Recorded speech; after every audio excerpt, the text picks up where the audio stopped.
Buongiorno e benvenuti. Welcome to Art Yoga Pills with me, your host, Binny. In this space, we will connect and share together about creativity, inner child, and self-awareness. Siete pronti? Enjoy!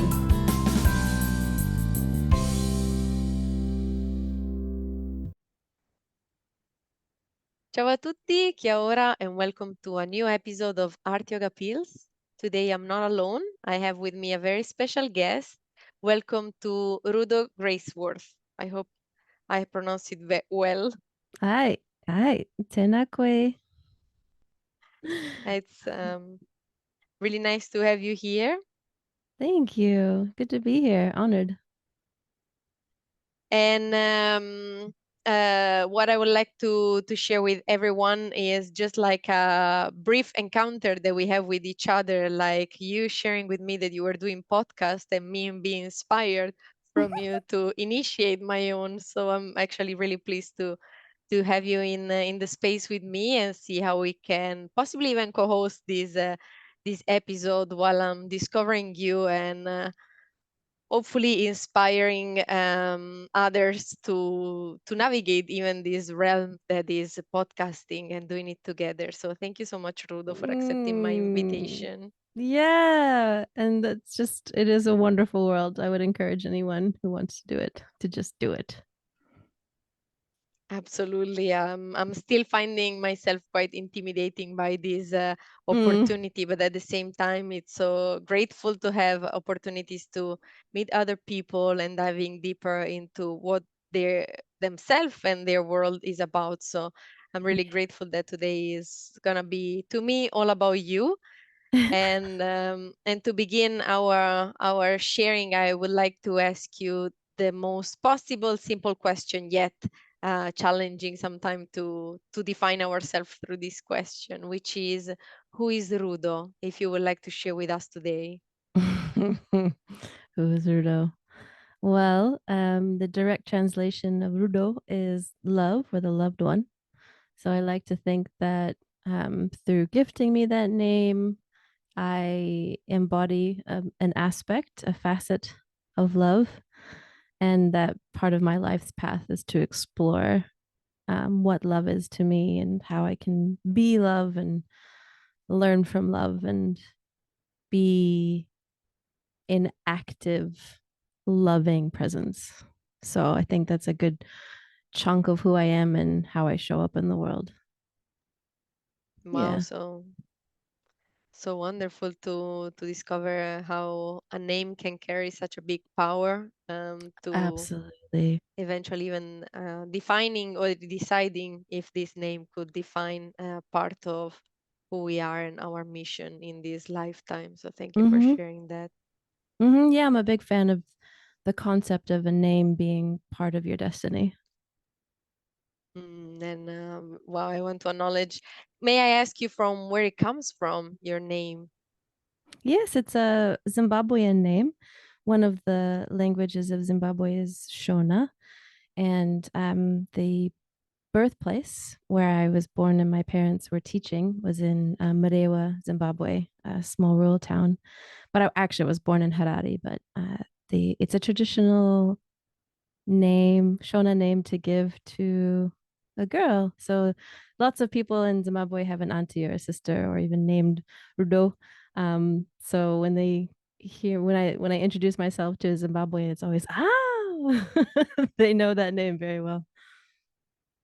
Wow, it's incredible to get in contact even with another culture. We are both not from New Zealand, but the universe somehow have decided for us to meet here. Yet there is so much that we can bring from our ancestry line into this space, and Mm, yeah, it's something so special. I had no idea that that was the origin of your name, and it's so beautiful to understand how it mhm. can be such a big portion of someone's culture.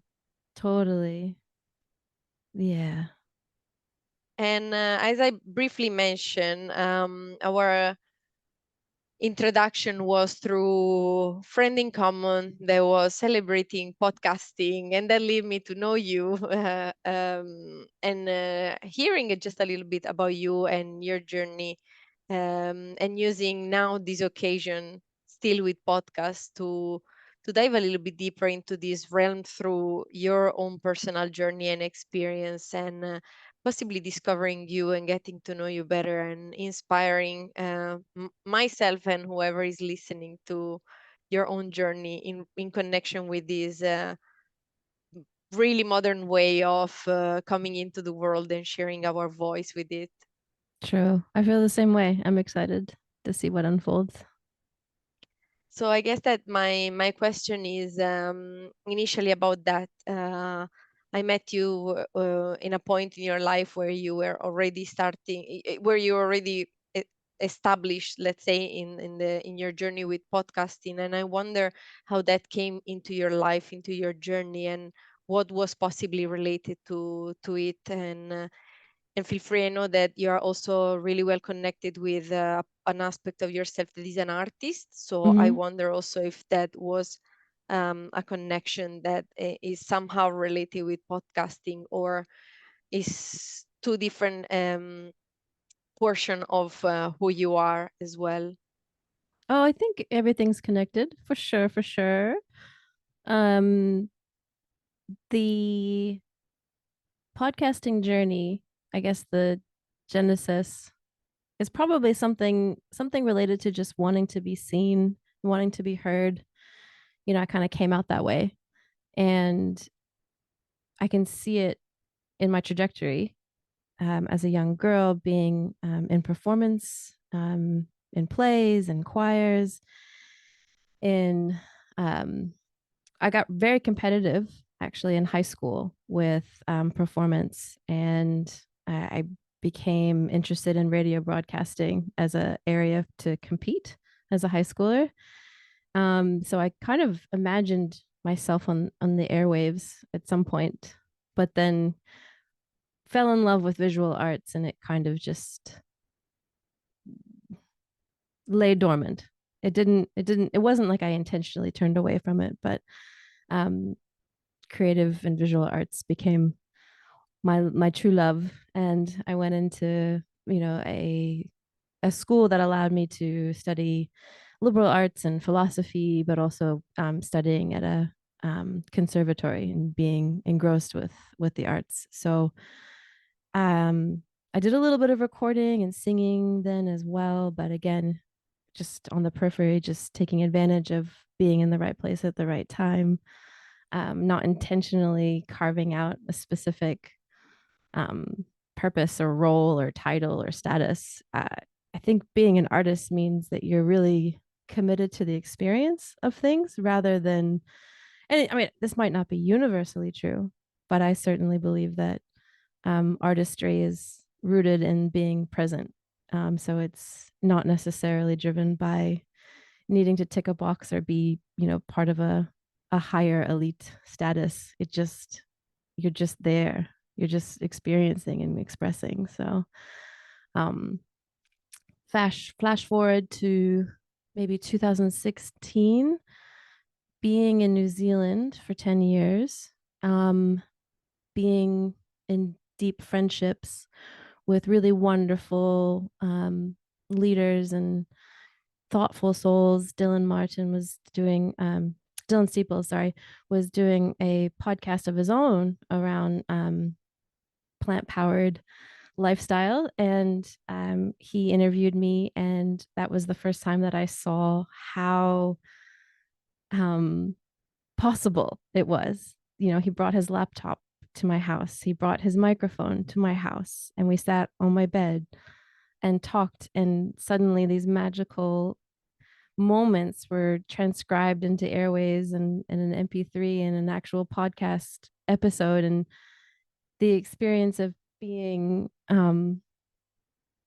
being approached by friends and going, I heard your episode, gosh, that was amazing, and them telling me exactly where they were when they heard it and how it made them feel. Something blossomed in me. I think there was a validation but also a desire for more. But I think there was a little bit of confidence levels that might have been lacking. And it's still to this day, there's a voice inside of my head, even right now, wondering, who am I to be standing here being listened to when there are so many more interesting, more compelling topics. But then another, sensual, motherly voice comes in and says, "This is your moment. If not now, when? You are your only storyteller. Only you can tell your story properly. So do it." And that voice won out in the end. And I'm fortunate to be in a relationship with a tech enabler who has set me up with not only really beautiful recording equipment, but also the capacity to edit my own podcast. So I think it's a group effort, and definitely I'm very, very blessed to have a partner who is passionate about sound and recording and um, manifesting dreams for people. So yeah, a long and winded but definitely connected journey. I can see the breadcrumbs that led me to this moment.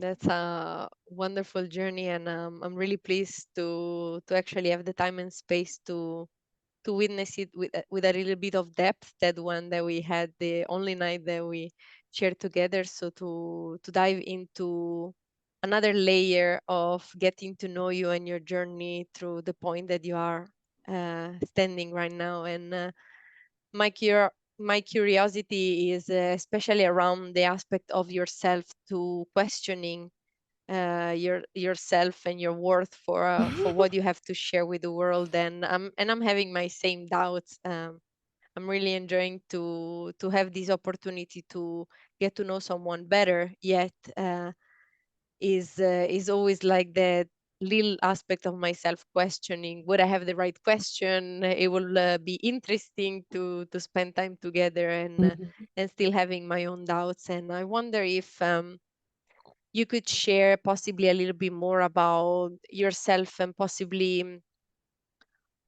what was or what is the idea of sharing your voice, from the side of your personal willingness to be heard.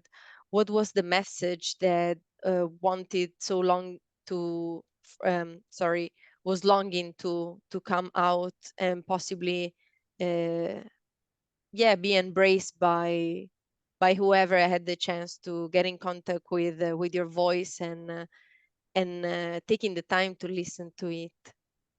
Mm. I think it's twofold. I'm aware that I have a tone that is pleasant to the ear. So just taking advantage of that. That's the little show pony in me. Oh, I can sound good. I'm going to share this with the world. That's definitely one, which brings me pleasure. It brings me deep pleasure to know that my voice might be pleasant to someone's ears, because I think that there are plenty of jarring, disruptive, unsettling moments in our life. And to be a balm is a huge goal of mine, to bring someone a sense of modi or well being. So that's definitely one. Just, oh, this thing, this tool, let's use it, let's share it.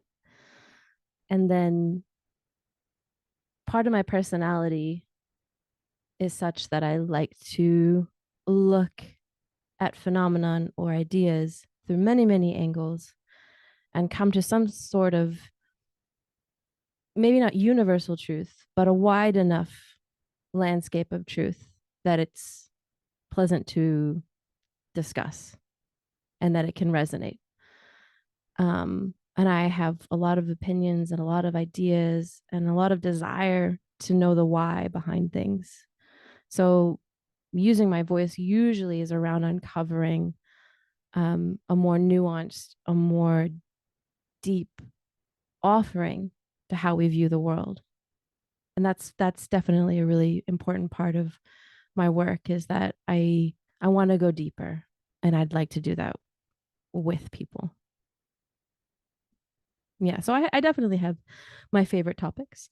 But I also, as someone who likes to know a little bit about a lot of things, sometimes I use the podcast opportunity to spend a little bit more time with a topic than I normally would. Because at the end of the day, this is a lifestyle. This is an opportunity to become a deep thinker in topics that are perhaps surprising or relevant or irrelevant. It's fine. It's your own agenda. That's the best part about having your own podcast.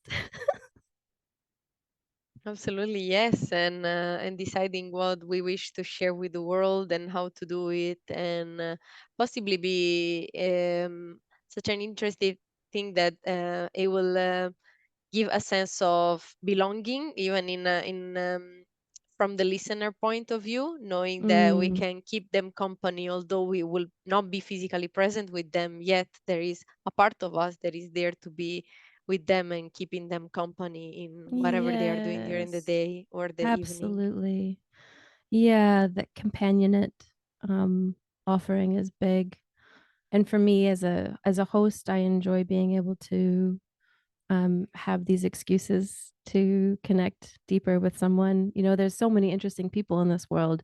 You can't be intimate friends with all of them, but you can carve out a moment like this. And then all of a sudden, you and I have this beautiful memory, this like red string of fate that's like brought us together. And now all of a sudden, we have a deeper connection. But we've also created an episode, which it's beautiful. Yeah, absolutely. And thank you for that. Yeah, in this case, because we are two, is also a good opportunity to include someone else with us in this conversation and making it extra special. So thank you for for that. I was curious, especially to know what possibly your favorite topic are in your sharing in the way that you wish to connect to things that are important to you, and then Mm. sharing them with others, and possibly spark the curiosity for those who don't know you yet to understand a little bit more what your podcast is about and what they might expect if they wish to give it a go and to bring you in their house as well through your words. One podcast has a little bit of a parental advisory warning. So I have Rudo Love podcast, which some of the episodes are highly sexual. And that is one of my favorite topics. Sensuality, especially in relation to how we view the earth as a loved one or a lover. Um, but um, there's a lot more to it: environmentalism, mental health, entrepreneurialism, AI. I do a lot of interviewing on the Rudo Love, so there's a whole backlog or um, collection that you can go back and find people who might be interesting to you, topics that might be interesting to you. They were really broad, um, but that for now has been put to sleep. So the Rudo Love podcast doesn't really have an expiry date, so all those episodes should feel timeless. But I do have a second podcast called the Magic Hour Dream Show, Dreamcast, and that is gearing up for the launch of season two at October 31st when the veil thins. And that is much more focused in its approach. I'm co hosting with my friend Pixie, who lives in the US. So the idea of being on opposite hemispheres, both being artists, both being interested in storytelling and myth and the tactics that are used in fairy tales, all of that is sort of what we peel layers upon layers of lived experience through that mechanism of talking about myth and magic and creativity. So it's a very focused framework, but we cover lots of topics, but it's always interrogated within the tactics of storytelling and myth and magic and ourselves, our creative selves. We're both artists, so it's always through the lens of how would a very highly creative, imaginative person look at this topic. And that one I'm really excited about, almost breathless about, like I'm forgetting to breathe right now. um, because it's such a wonderful thing to co-host. It allows some of that voice to back off, that who do you think you are voice, because you're with someone and there's like a level of bravery that I experience on that show. Um, Although it has come with an egoic challenge because I'm not the only one in control. So there's a little bit of compromise and discussing how things get laid out. And because I'm highly impulsive, um, I have to temper that with catching Pixie up and having a discussion. So learning the cadence of collaboration is a very different thing than just running off my own fuel of inspiration. So to go back to your question, which is what are the topics that you love to talk about the most? I love to talk about stories. I love to talk about universal truths that are expressed through those stories, because we all have these myths and these legends and these stories that define us, and they've been given to us, they've been passed down. We've experienced them through movies and song and books. All of these stories are mirrors in our own life. And when you get to know yourself better, you can see yourself through those stories. And by revisiting stories, you're able to see how you see those realities and those truths differently in the stage that you are now. So it's a never ending story. It just keeps going. I think it's a really good vehicle for self discovery and relating. And it's because it's one of our most ancient tools. Um, there's consistency, there's a framework, there's things that we know to be true, and that really helps you create more clarity in your own narrative.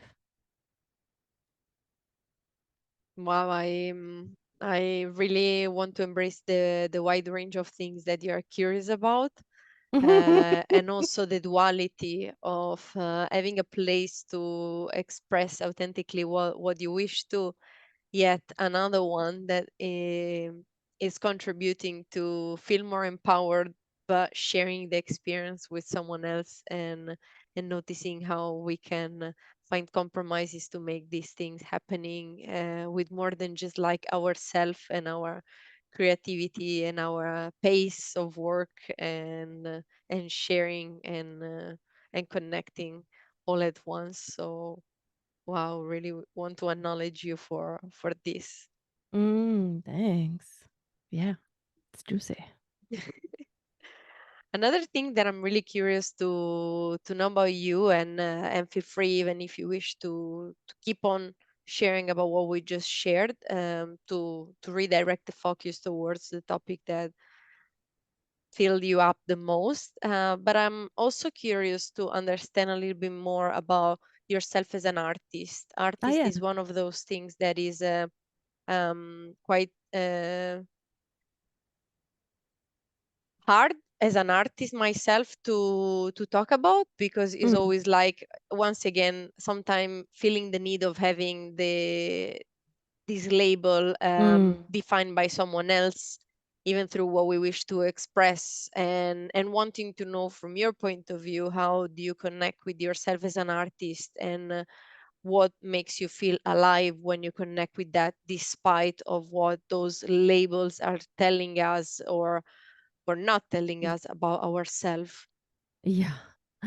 Oh, it's this topic is so rich because there's the part of you that wants to explain your art and wants to be received well, because for the most part artists are, it's being pulled from a deeply personal place. Almost your sense of identity is linked to the work that you make.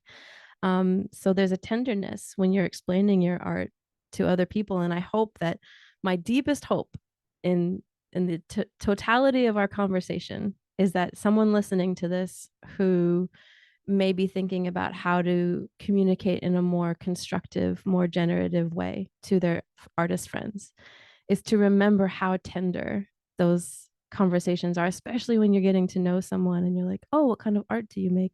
Oh, you're an artist.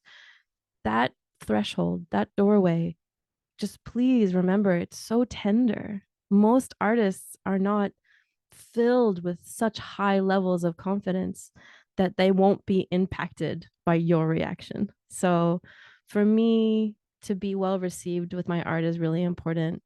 So at times I've found exhibiting myself or expressing myself, there's resistance there because I'm not guaranteed the kind of reaction that makes me feel appreciated. I also can see I can read people's faces, and I if I might be projecting, but I'm usually right. There's a look of I have no idea where you're coming from. I have no idea who you are or what your goal or your angle is. Especially if someone says, "Oh, are you creative?" Usually that person, in my experience, considers that an other. They don't consider themselves creative, so they see you as a creative and therefore different than them. And I can feel that gap. And depending on my own stability in that moment, that makes me feel othered and therefore less open. Or I get charged and excited to break down the barriers. Yes, we're all creative. You are too. What's your source of inspiration that you express yourself creatively? Because everyone has it. And I really enjoy identifying creative capacity in someone who thinks they don't have it and seeing them like stretch their little sense of self just a little bit more with that conversation. So a long-winded way of saying I I struggle with having conversations around my art and who I am. But I can't not. It's a huge part of who I am and what I do. And I usually tell my friends, hey, like early warning signs. If I am not making art or talking about art or doing art in front of you, there's a potential that there's something wrong. So you can use that as like a metronome or a measure of health in the Rudo world. So if I'm not making art, I'm potentially unwell, and maybe you should ask me about art and I'll be better because you've just asked me about art and you've just reignited my whole purpose. And that's all I need. It's like this gentle relationship. So um that's important to me. Almost more important than whatever art I'm making. It's the experience of being an artist, being treated with respect as an artist. We're very important. We play a very important role in the world. And we should be respected as such. Artists, storytellers, creatives, we are the voice, we are the mirror for the reality of the world, and we should be respected. Yeah. But I'm a multidisciplinary artist, so art, music, performance, writing, all of it's kind of under my repertoire. But I've lately started to gear up as a writer. So I'm painting and drawing a little bit less, although I'm always painting. I've got a piece of work that I'm working on right now for someone. Also, my art is usually gifted. I have a very hard time selling my art. I did it, but definitely don't feel called to sell art prints online. Um, don't feel called to have like a regular portal of buying my art. I think there's something attached to the way I make art, who it's for, and why. Um, So I've had various failed attempts at becoming a commercial artist. It just has never clicked with my constitution. And I'm blown away by people who've figured out how to position themselves as commercial artists, because I find the concept mind blowing to be able to sustain yourself off of your own art. Oh my God. Amazing. Yeah. Well, Rudo, thank you so much for sharing with me, and with our listeners all these things that are equally important to me, and it's so lovely to be reflected back as a mirror all those things that I'm also valuing about connecting with the world of art, connecting with the present moments of the experience that we are having while we are choosing what creative tools we need to express ourselves, Mm, and at the same time even valuing those who make their connection with themselves through their creativity also yeah. a resourceful way of sustaining themselves. So really, really important topics that really glad to share with you. Yeah, I feel like we're maturing. Um, our humanity is maturing, and through that maturation should come better ways of communicating with artists as well. So I'm keen to offer up suggestions on how people can talk to their friends who are artists, or talk to other artists, or um, you know, yeah, how we relate to each other. I think a lot of that is the art of conversation, and we might not have a lot of tools gifted to us naturally around how to have artistic conversations with people, especially if you don't find yourself talking about art often. It can be a very intimidating thing. I mean, it's like, meeting a lawyer, and if you don't know anything about law, what's the next conversation after that? It's kind of becoming pros at conversing with each other so that we can relate to each other better. Yeah, absolutely that. And that was also going to be my follow-up question Ah! related to that aspect, that particular aspect that you shared earlier of how there are so many people out there that they are somehow creating that distance between themselves and that possibility of themselves as creative people, because I'm a big believer as you are of knowing that there are different ways in which we can connect with ourselves, and many Mm, of them are already part of that creative component that makes us who we are, mm, even if we don't want to or wish to label ourselves as artists. Still there are so many different ways in which we can relate to ourselves and the way in which we express ourselves, and that could be even related to the way that we choose how we want to dress up this day or that day, or what thing we wish to cook for ourselves or for others, mm. what music do we wish to listen to do these things or that thing. So everything can be a component in which we're making art, even by using Yes. someone else's expression and bringing it within ourselves as our own. So I wonder if you have any suggestion to unlock someone's mind to be able to see themselves as such, even if there is probably sometimes that resistance of accepting the fact that we are all creative in our own way. Oh, two things. One is exactly what you said, it's in the everyday, and recognizing that we're making creative choices um, more often than we assume, and celebrating those creative choices, whether it's choosing the color and packaging of the everyday items that you use. Those are design choices. Your outfit, your food, all of these things are expressive creative attributes that, if you wanted to spend more time with yourself to go, why did I choose that? Why am I so interested in this one shade of blue?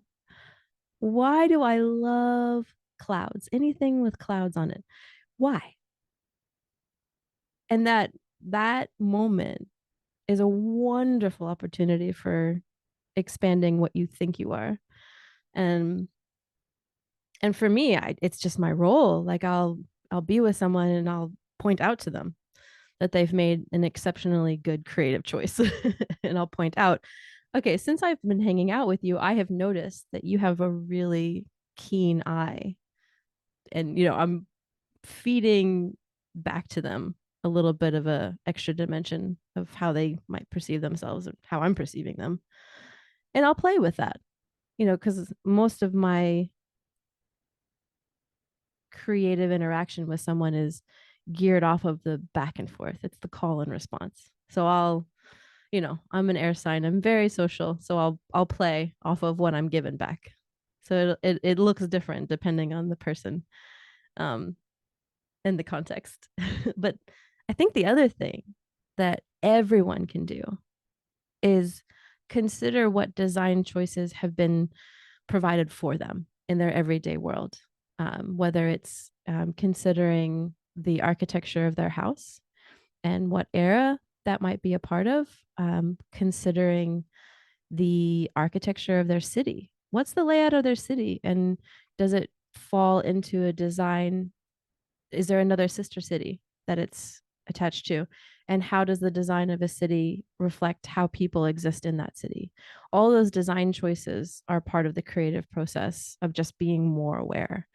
Um, I love looking at brick patterns and tile patterns. And the minute you start looking, you walk into a building and you look at the floor and you look at how they've treated the floor. Is it carpeted? Is it tiled? Are the bricks outside laid out in a particular pattern? Why? Why did someone choose that?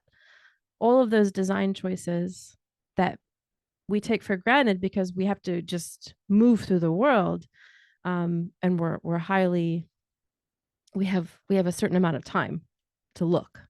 But if you just expand those opportunities to look at the design choices in front of you, you are actually strengthening a muscle that pays off dividends. I mean, it's an exponential growth when you start considering the foundations of design in your life, because then you actually start using it. They're tools. And when you start using it, you're communicating more clearly, more powerfully.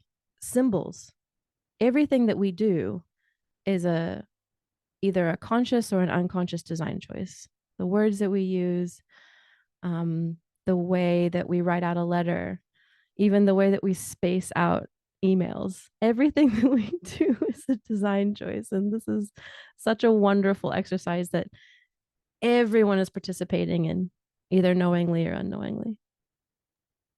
Yeah, absolutely. And thank you for that. Thank you for bringing it back to the simplicity of the everyday life in which we can observe ourselves and noticing those little details that might support us in becoming more aware, more present, but also more creatively tuned with the possibilities that life has to give us in terms of shapes, color, and just find our own way to embrace them, so that can Yeah. be an additional thing that we can add into our baggage of knowledge. I Yeah. don't know And if this is the word. the more you know about yourself within your own preferences, design preferences, then take it a step further. What other artists or designers like things like me? And then you start realizing that, there's like a movement of art for every single choice. There's like the craft movement that was, you know, brought about after the Industrial Revolution, where things were just functional and not beautiful anymore, and things that were used to be handcrafted were now machine made. But then a whole artistic movement flowed out of that, going, no, things can be beautiful still. And leaning into the handmade, leaning into the craft, and then after that, abstraction. Let's make the cleanest, most simple, most beautiful form that's universally true, and it's a very simple, uncomplicated design. You have all of these different schools of artists that will be like your kindred spirits, and you've got like an art crew, either alive or dead, but they're part of your aesthetic narrative. And another thing that I would like to ask you in relationship to the way that you are sharing art, not just like the way that you are connecting with it yourself, but also the sharing that you're offering or that you were offering to the community, is about your way of creating spaces, Mm, with events or workshop in which people can connect to themselves through some of those creative outlet that you are yeah. offering. So I wonder if is something that you are interested to share with us today, in a sense that if there are still Yeah. workshop available, but even the one that are already passed offer those creative opportunities for people to connect with their way of expressing There's a whole story artistically. behind that for So sure. yeah, I would love to listen to it, and feel free to navigate it in the way that you wish. I love how tenderly and how sensitively you place things as well, because part of my workshop series has passed and there's always a pain of endings. So I so appreciate how tenderly you framed that. I was running very frequently figure drawing, private figure drawing sessions. And I consider myself now in a pause moment from that, but an artist for hire, a facilitator for hire. So I was just at a wedding ceremony last weekend where I facilitated some art for them for their weekend away. So I still very much see myself as available to run artistic sessions. There's something very fun about being an art teacher for a day. um, and the figure drawing courses, the series of events, the purpose of them was to create create a figure, like live drawing session that really considered setting, really considered um, energies and feminine, soft, supportive space. So people would come and feel held in their creative process, feel nourished, and feel every sense of their being had been catered to. So you're walking into a very, very beautiful room with very, very beautiful ambiance, beautiful music, beautiful food, and series of, because there's a traditional way of doing figure drawing, and you can find figure drawing sessions anywhere. But in art school, you have a very classical approach, which is many people kind of semicircled around a central figure or figures. And your job is to draw at a certain time, and the instructor or someone says you have 15 minutes or you have 10 minutes for this. And usually there's some warm up series just to loosen up your hand. And then, you go for longer sittings. And the school of art, where it's important to be able to connect to what your eye is seeing, what your hand is drawing, and understand depth, understand perspective, understand form. All of those things are explored through those classes. But what I thought I could offer would be the facilitation of somebody who understands that when you're making art, you are telling a story about how the world is. And through that, there's a meeting place where our heart and our eyes and our spirit gather. And if you really take advantage of that, then you're able to do a deeper thing than just exercise your hand, exercise your eye. You're healing your heart. And I always framed all of my classes around a story. So whether it was understanding archetypes and drawing the female figure through different lenses of archetypes, and therefore thinking about where you are in your own life journey, or understanding the nature of beauty, and that some of it's fed to us and we can free ourselves from that, and that we all of us are beautiful if we see each other in a broader capacity. And so all of those different topics I would kind of approach. And also, being a figure model is a very healing experience because you get to walk around and see how people see you. And for the most part, it's a it's a much better light than what you assume. And there's just so much deconditioning that can happen by being seen, and kind of sitting still with yourself can be a very healing experience. Um, and because of my experience or just whatever natural gifts I've been given, I worked very hard to cultivate a very healing experience. So it was an artistic experience, but healing.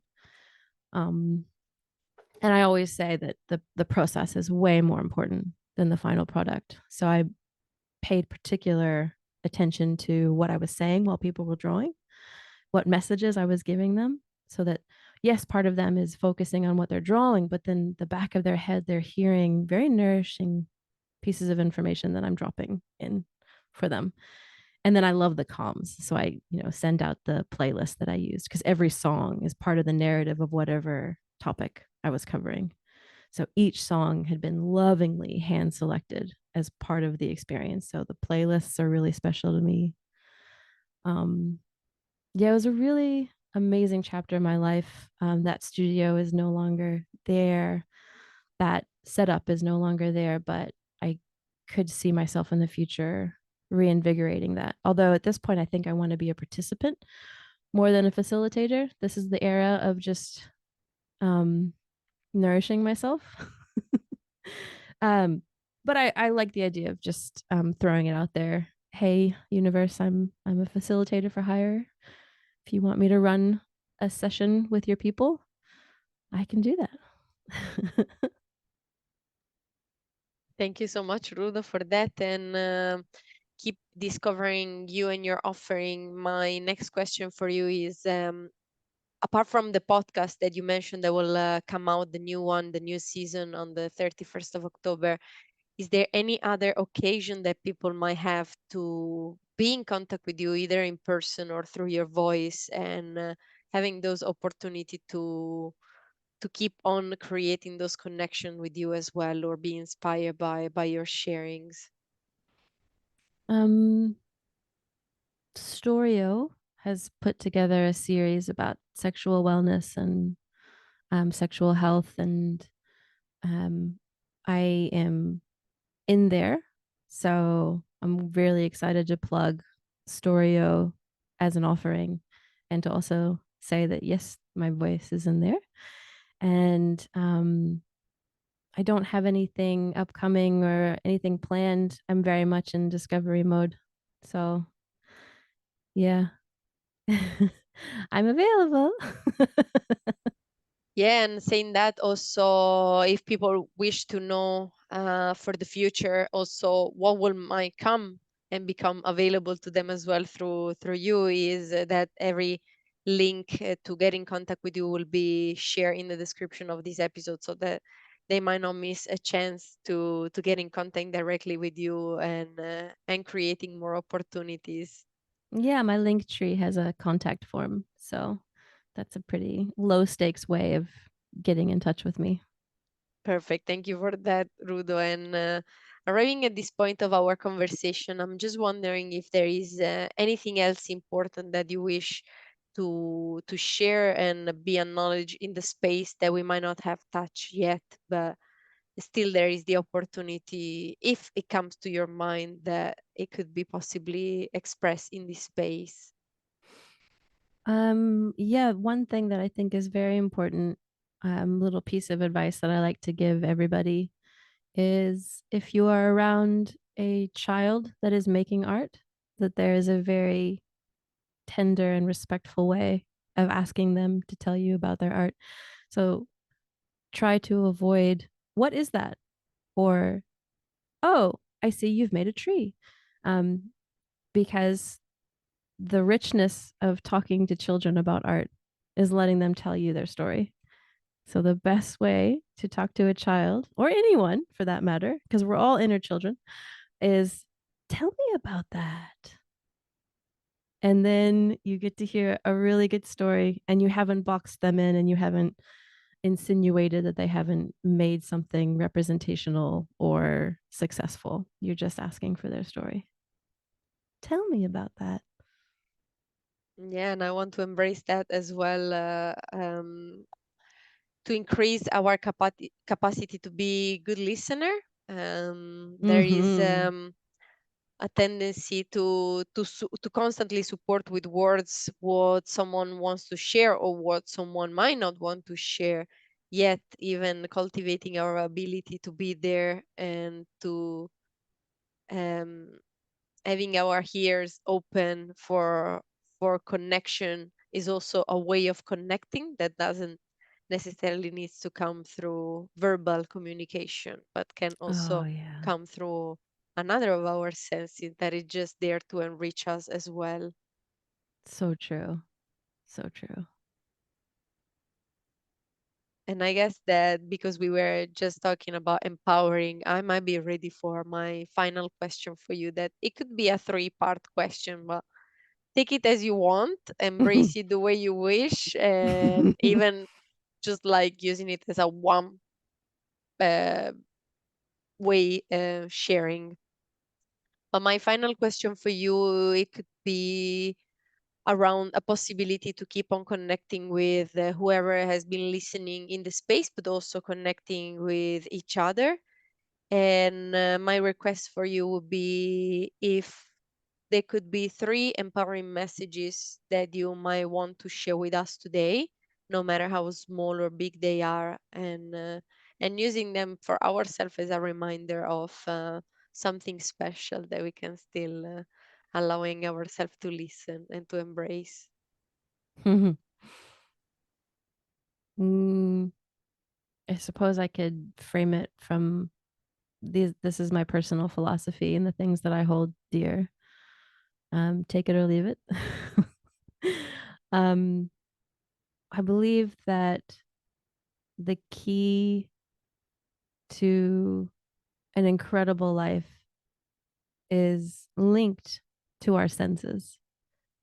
And these senses that we've been given are so deeply amazing that I feel that it's my lifelong dedication to be in some form of revelatory awe of the senses that I've been given. And they're heightened because I've spent that much time with them in joy, in not always joy, sometimes pain, but they are incredible.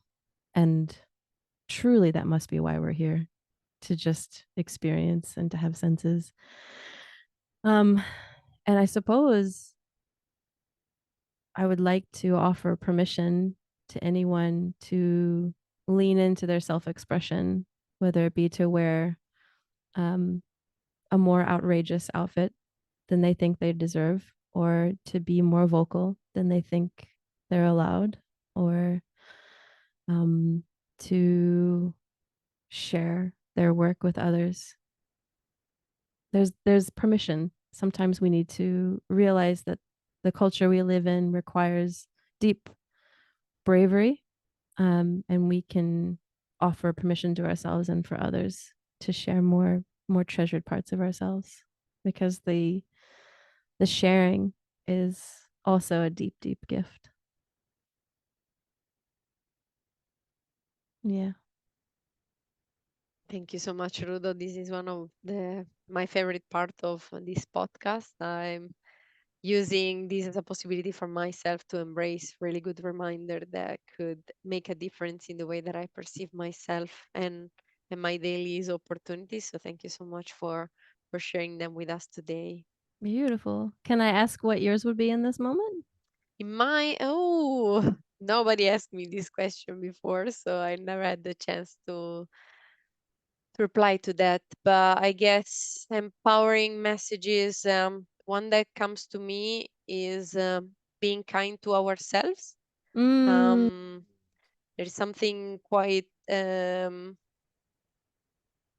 challenging sometime in referring to ourselves with kindness. Yeah. It could come really easy to be very polite with others and very gentle with others and respecting others. But when it comes to ourselves, that's where the challenge starts.